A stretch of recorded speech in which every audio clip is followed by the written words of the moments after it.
안녕하세요 여러분, 독서와 토론 10주차 공부를 합시다. 10주차의 주제는 일단 내가 수업 자료의 그 제목은 타자로서의 장애 여성의 몸 이렇게 해 두었습니다. 타자가 무엇을 의미하는지 아래에서 설명을 좀 할게요. 하여튼 우리 독서 토론 10주에는 한국 사회와 장애인의 문제를 함께 생각해 보자, 이런 주제입니다. 그래서 이제 이 10주차에는 여러분에게 이제 이 자료 PDF 자료가 21페이지 분량이 좀 많죠. 어, 그 수업 자료 영상은 1차시, 2차, 3차시 각 30분씩 나눠서 편집을 해서 제공하고, 수업 자료 PDF는 21페이지짜리를 하나 제공하고 그럴 거예요. 이 수업 자료, 우리 독서토론 10주차 수업 자료는 내 평론집, 소설적 상상력과 젠더 정치학과, 그 다음에 그 이전에 이제 몇 년 전에 또 만든 그 문학 전공 수업에서 교재로 쓰고 있는 한국문학과 그 주체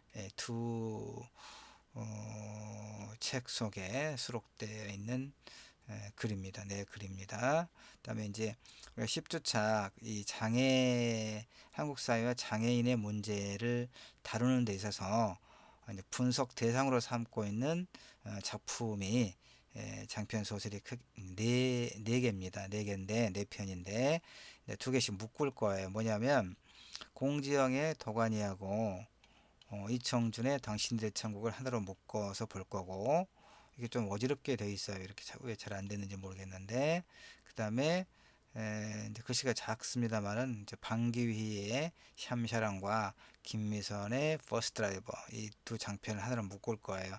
이 두 소설은 이제 그 각각 장애 여성, 방귀희도 장애, 소아마비 장애를 가지고 있고 김미선도 소아마비 장애를 가지고 있는 여성이에요. 그러니까 둘 다 장애 여성인데 둘 다 이제 장애인 운동을 하고 또 소설가고 그렇습니다. 그러니까 이 두 편을 묶고, 그다음에 이 정준과 공지영의 소설을 묶어서 한국 사회와 장애인의 문제, 특히 타자로서의 장애 여성의 몸의 문제를 한번 깊이 있게 살펴보려고 하는 게 우리 독서 토론 10주차의 주제, 알겠죠? 자, 그러면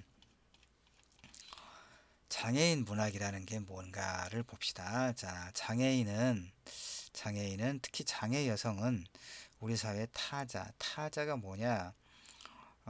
일단 우리가 금을 그어놓고 금 밖으로 내몰고 있는, 그러니까 금 너머에 있는, 그러니까 이제 어떤 차별과 배제의 대상을 우리가 타자라고 이렇게 이제 부릅니다. 학문적으로. 그러니까 장애인은 어때요, 여러분? 우리가 그 비장애인이 장애인을 일부러 뭐 차별하거나 배제하거나 그러지는 않죠.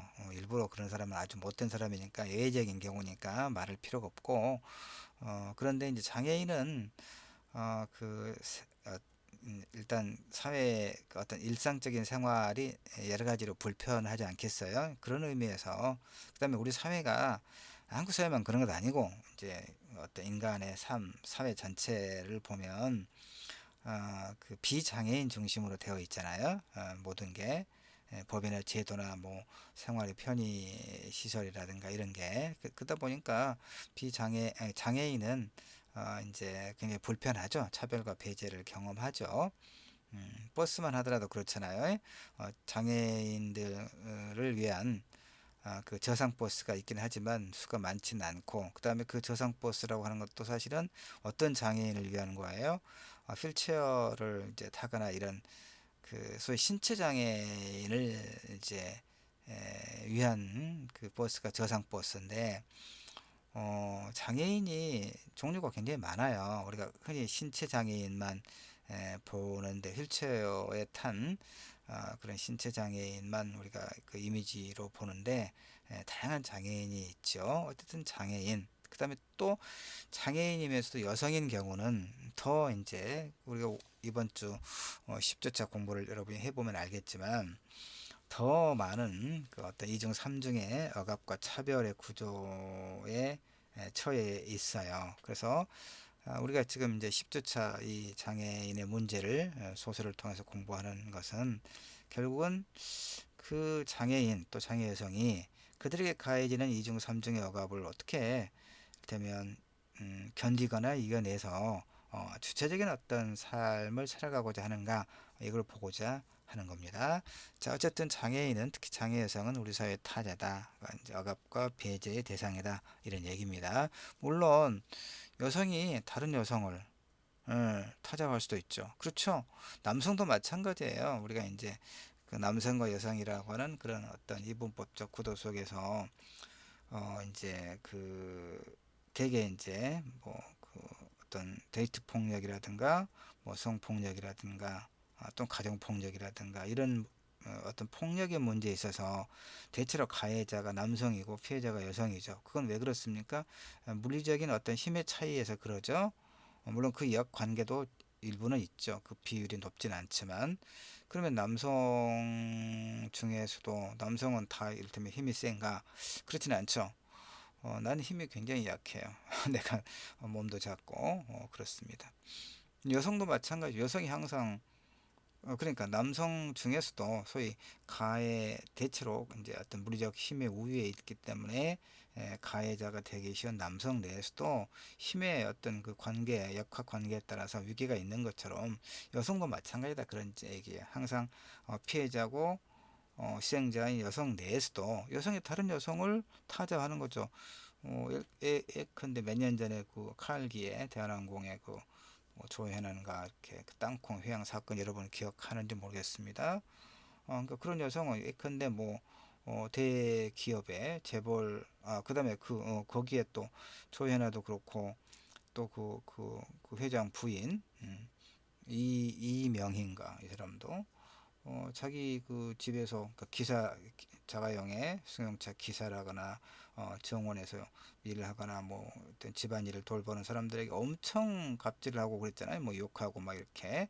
그러니까 그 여성도 또 다른 여성을, 힘의 어떤 사회적 권력이라든가 물리적 힘의 차이에 따라서 여성이 다른 여성을, 그렇죠? 그리고 또 장애인도 마찬가지죠. 장애인도 다른 장애인을 타자할 수도 있겠죠. 어떤 위계에 따라서 힘이라든가 사회적 지위라든가 뭐 돈이라든가 권력에 이런 걸 가지고 이렇게 위계화가 되어 있어. 그렇죠. 인간 사회가 다 위계화가 되어 있어요.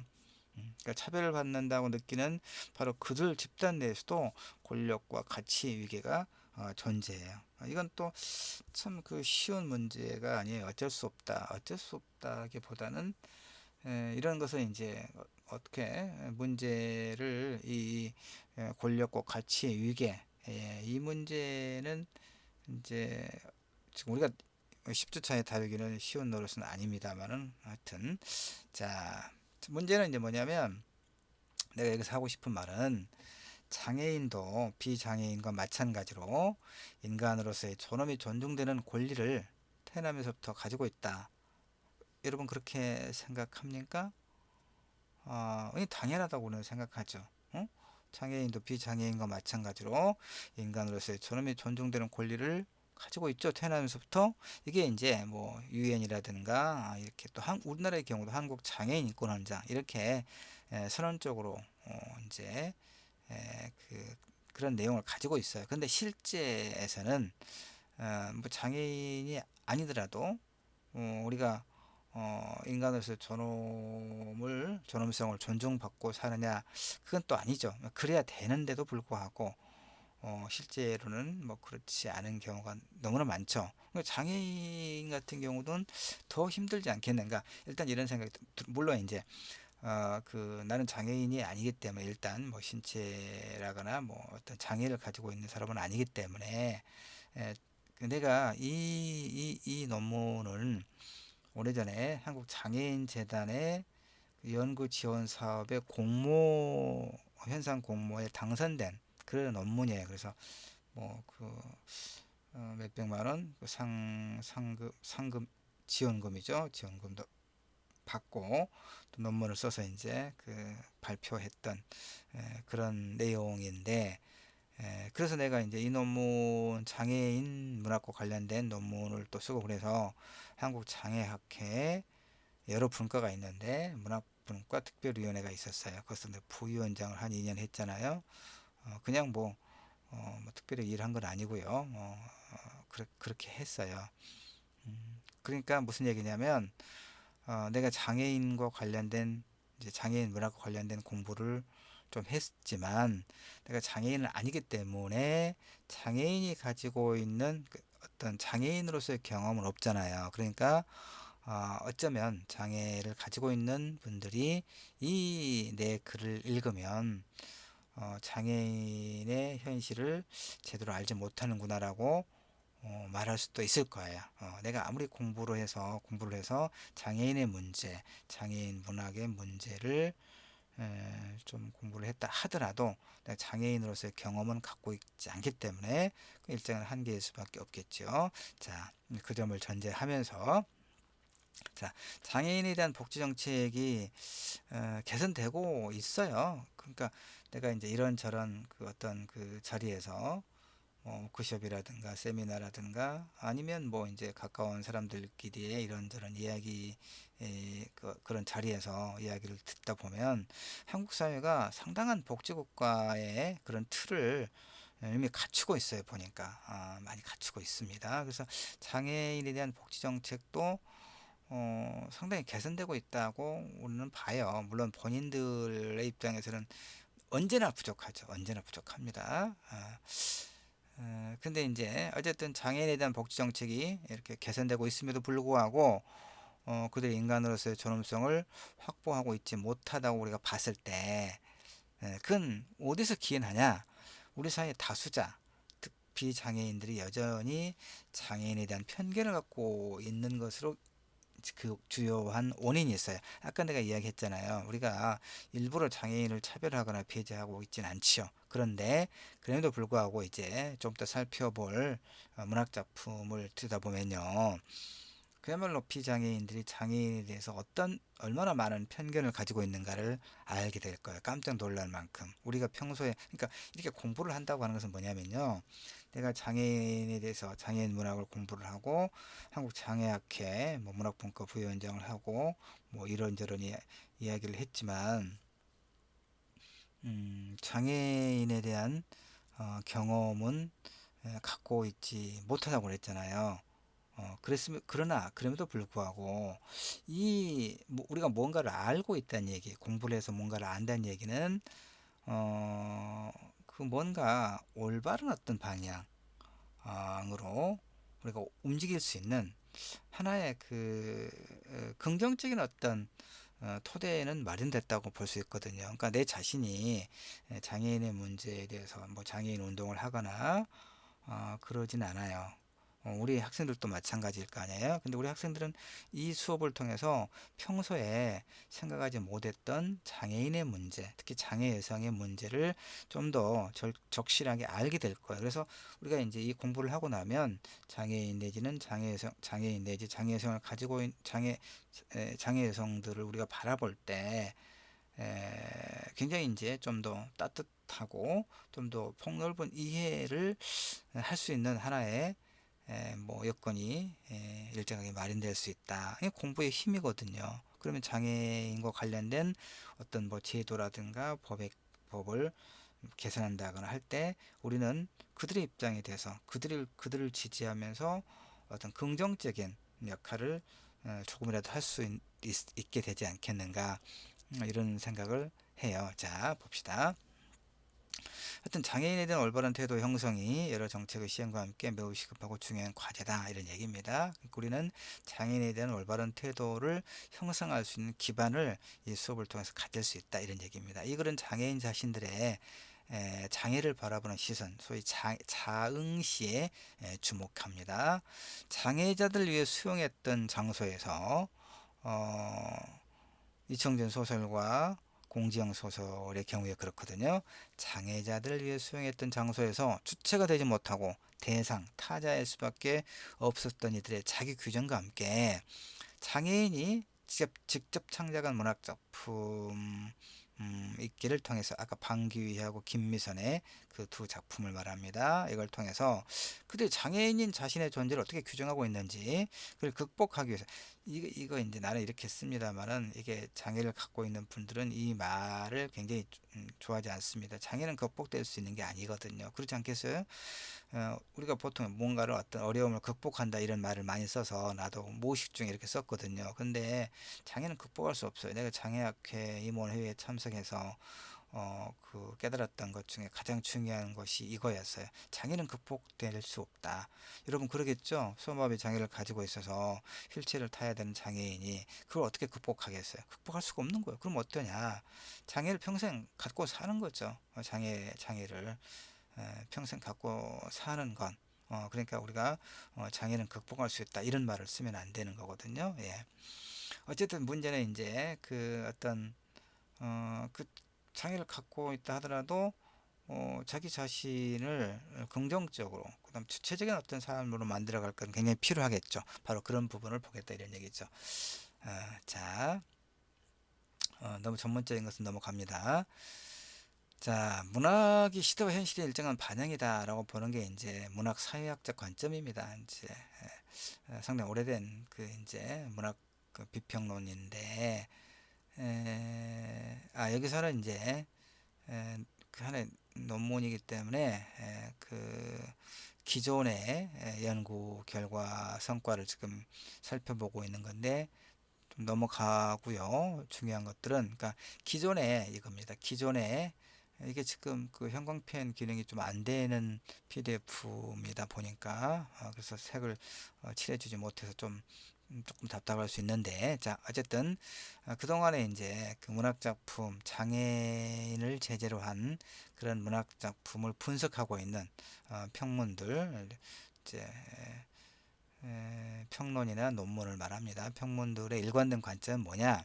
장애인에 대한 보다 정확하게는 장애인에 대한 비장애인의 차별과 배제라고 하는 그 측면에서 그걸 어떻게 넘어설 것인가? 그러니까 쉽게 말하면 비장애인들이 장애인들에 대해서 일정하게 차별 내지는 배제라고 하는 그런 측면이 있는데 어떻게 하면 그것을 좀 넘어서서 즉 차별하지 않고 배제하지 않고 볼 수 있을 것인가 이런 문제에 초점을 맞추고 있더라 이 말이에요. 저 장애인을 대상으로 한 문학과 평론을 보면 이것은 이제 장애인에 대한 보다 바람직한 인식의 변화를 추구하고 있기 때문에 긍정적으로 우리가 볼 수 있어요. 근데 이제 내가 이 글에서 강조하고 있는 건 뭐냐면 그런 그 관점은 결국은 장애인을 또 다른 타자로 전제하고 있더라 이런 얘기예요. 우리가 보듬어줘야 하고 보살펴줘야 하는 타자, 객체로서의 장애인이라고 하는 무의식이 소설을 창작하는 작가나 작품을 분석하고 있는 연구자에게 작동하고 있더라. 이것이 이제 내가 발견한 기존의 어떤 연구 성과들을 읽으면서 발견한 하나의 이제 문제점이다 이런 얘기죠. 주체와 타자 사이에서 발생하는 시선은 항상 비대칭적이고 불균등적일 수밖에 없어요. 여러분 이 좀 어렵게 보이는 이 문장을 충분히 여러분이 이해할 수 있죠? 주체와 타자, 주체와 타자 사이에서 발생하는 시선은 뭐 다른 얘기를 할 수 있어요. 주인과 노예 이렇게 말할 수 있겠죠? 주인과 노예 사이에서 발생하는 시선은 비대칭적이고 불균등적일 수밖에 그렇죠. 같을 수가 없어요. 위계가 있으니까 권력의 차이가 있으니까 그 얘기죠. 주체와 타자 사이의 권력 관계 개입하기 때문에 여러분과 가장 친한 친구들 있죠. 가장이라기보다 친한 친구들, 친하게 지내는 친구들이 몇은 있을 거 아니에요. 그 친구들 사이에서 한 서너 명이다, 한 다섯 명이다. 그 친구들 사이에서도 보이지 않는 위계가 있어요. 권력 관계가 있어요. 그렇다면 뭐 힘이 세거나 힘이 세면 친구들 중에 힘이 세면 그 친구가 가장 무슨 파워가 있는 거예요. 권력이 있는 거예요. 아니면 주머니가 두터워서 야 오늘 저 밥 내가 뭐 밥값을 난 쏜단 말을 언제부턴가 하던데 난 이 말을 정말 난 참 듣기가 싫어요. 거북해. 뭘 쏘아요? 그냥 내가 내겠다. 밥값 낸다. 내가 술값 낸다. 내가 밥 살게. 술 살. 그렇게 하면 되는데 뭘 쏜다는 말을 이게 한 20년 전부터 내가 들었는데 그때부터 지금까지 난 정말 거북해요. 그런 어떤 그런 표현들. 어쨌든 친구들 중에 누군가가 야 오늘은 밥값 내가 낼게. 그런데 오늘만 그런 게 아니라 그 친구가 직업이 두터워가지고 자주 밥을 사요. 술을 사고. 그러면 자연적으로 그 친구가 그 친구들 그룹에서 파워풀한 거예요. 권력이 센 거예요. 이렇게 지배관계에 이렇게 개입하거든요. 자, 그런 측면에서 작가나 연구자들에게도 여전히 장애인들에 대한 편견이 지배적으로 작용하고 있더라. 이렇게 내는 봐요. 이렇게 장애인을 차별과 편견과 억압의 대상으로만 바라보는 시각은 어떤 문제가 있냐면 그들 고통받는 현실을 드러내준다는 점에서 긍정적인 측면이 있죠. 장애인이 여러 가지 어떤 제도와 뭐 법과 제도 또 일반 일상의 생활에서 차별과 편견과 억압의 대상이다라고 하는 것을 문학을 통해서 보여주면 그들의 고통받는 현실을 드러내주고 그래서 이걸 뭔가 바꿔야 되지 않겠느냐라고 하는 여론을 환기할 수 있겠죠. 그래서 그런 측면에서는 긍정적인 측면이 있죠. 대신 말해주기라고 할까? 근데 이제 문제는 그 장애를 가지고 있는 사람들이 스스로 자신의 문제를 주체적으로 해결할 수 있는 그런 가능성이 있죠. 당연히 자신의 문제를 이제 장애를 가지고 있는 사람들이 스스로 어떤 문제 제기를 하고 그걸 고쳐나가기 위한 그런 주체적인 어떤 소위 주체로서의 주체적인 문제 해결의 가능성을 배제할 수 있어요. 그렇죠? 어, 장애인은 다른 소수자와 마찬가지로 소외당한 객체이기도 하지만 가장 중요한 것은 뭐냐면 자신이 처한 현실과 문제를 해결하려고 적극적으로 움직일 가능성을 지닌 주체다라고 하는 관점이 이 문제를 해결하는 데 매우 중요한 열쇠거든요. 그렇게 볼 때 장애인 자신이 창작한 문학이야말로 장애인 자신의 존재 확인과 주체 발화라고 하는 점에서 굉장히 중요하죠.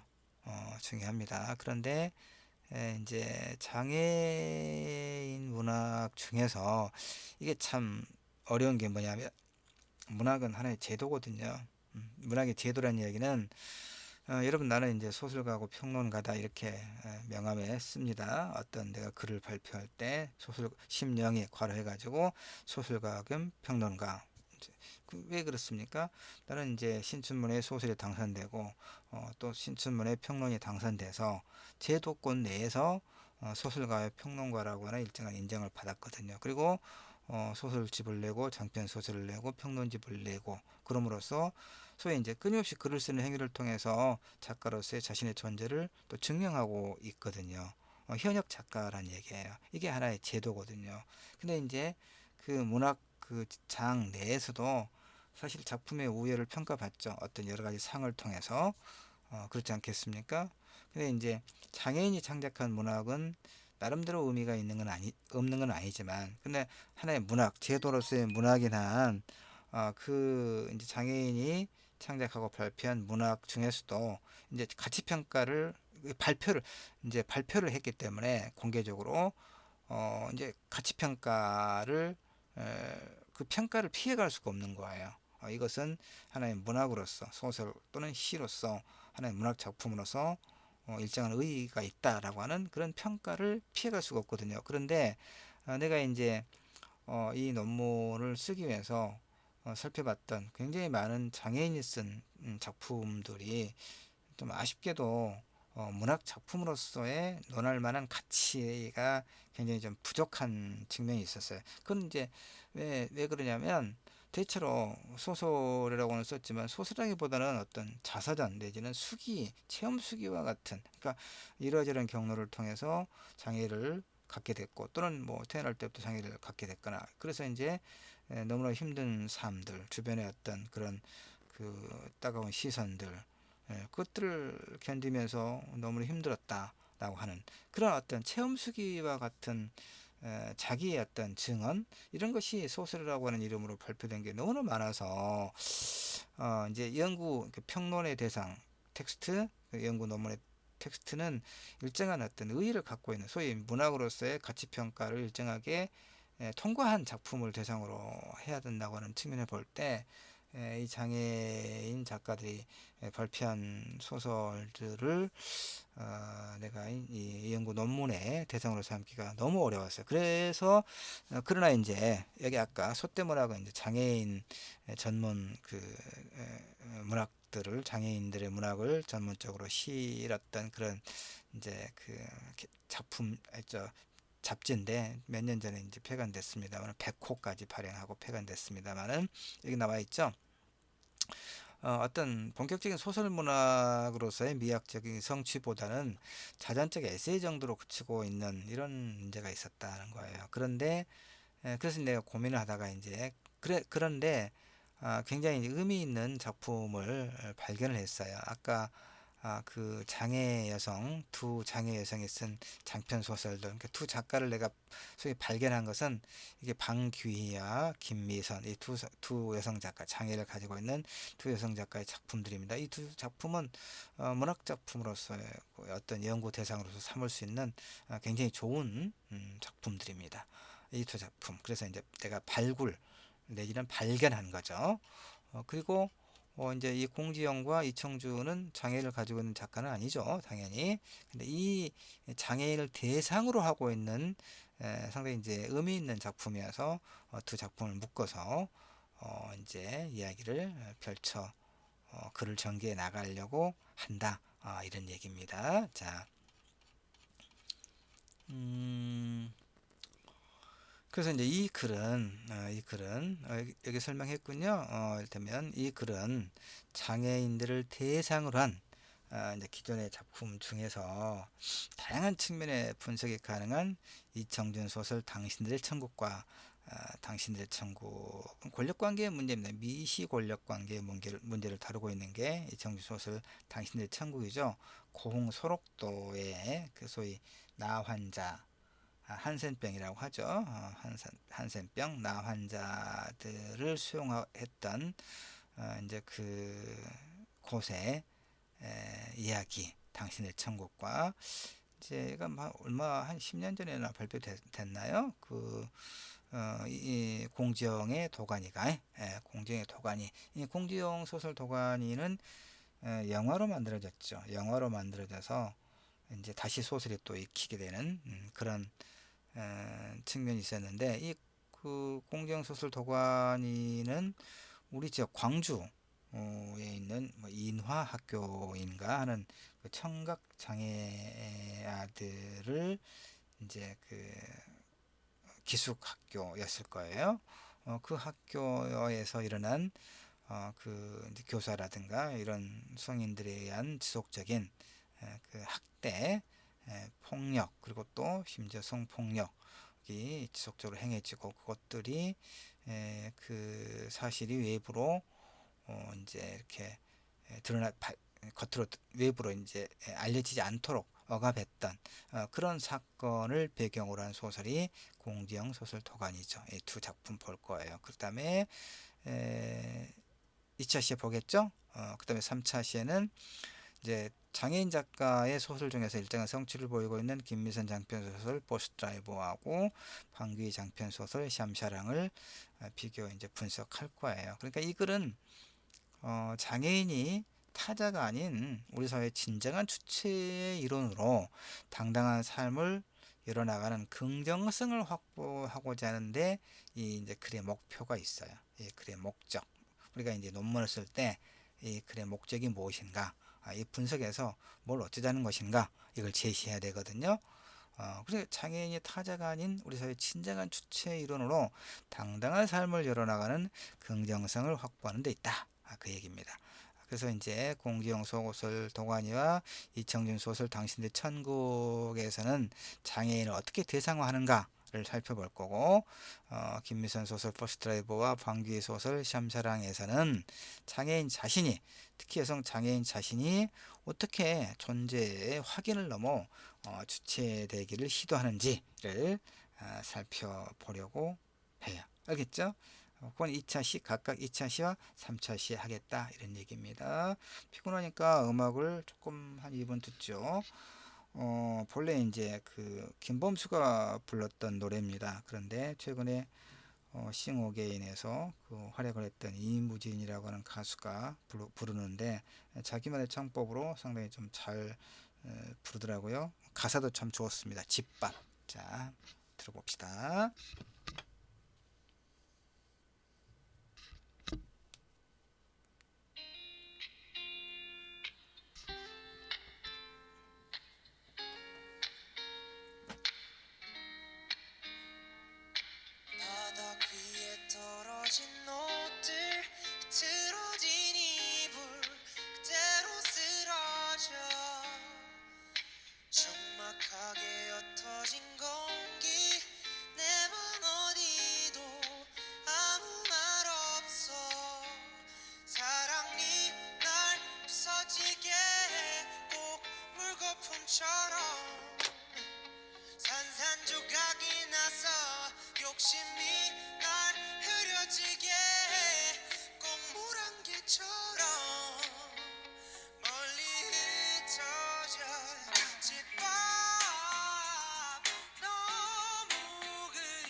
어린 우린 서성거릴 뿐 절대로 나아가지 않아. 집을 봐 너의 집 여긴 어디에도 없어.